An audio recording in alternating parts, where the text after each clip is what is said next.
45 degrees ఎండ్లో నాకు ఇలాంటి పనులు అవసరమా అంటే ఎస్ డెఫినెట్గా అవసరమే. Because she was looking Regal in this brown colour sorry. నాకు ఫ్యాబ్రిక్ ఆప్షన్స్ అయితే net, chiffon, georgette and soft organza కనిపించాయి. నాకెందుకు ఈ సాఫ్ట్ ఆర్గాన్జా ఫ్యాబ్రికే ఎక్కువ ఫాల్ ఉండి కంఫర్ట్ గా ఉంది శారీ డ్రేపింగ్ కనిపించింది. అండ్ ఇక్కడ అగైన్ మనకి 2 ఆప్షన్స్ ఉన్నాయి.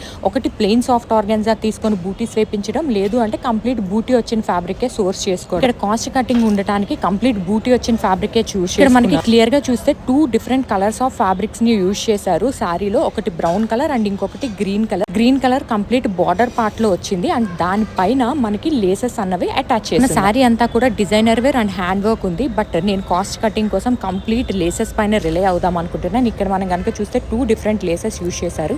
ఇది ఒక బార్డర్ కి మాత్రమే అండ్ ఇంకొక బార్డర్ కి ఇంకొంచెం పెద్ద బార్డర్ ఉంది. సో అందుకనేసి నేను కంప్లీట్ గా 4 డిఫరెంట్ టైప్స్ ఆఫ్ లేసెస్ తీసుకున్నాను. అండ్ బ్లౌజ్ నేను కంప్లీట్ మగ్గం వర్క్ వెళ్తున్నాను. ఇది ఎలా టర్న్ అవుట్ అయిందో యూ మస్ట్ వాచ్ పార్ట్ 2.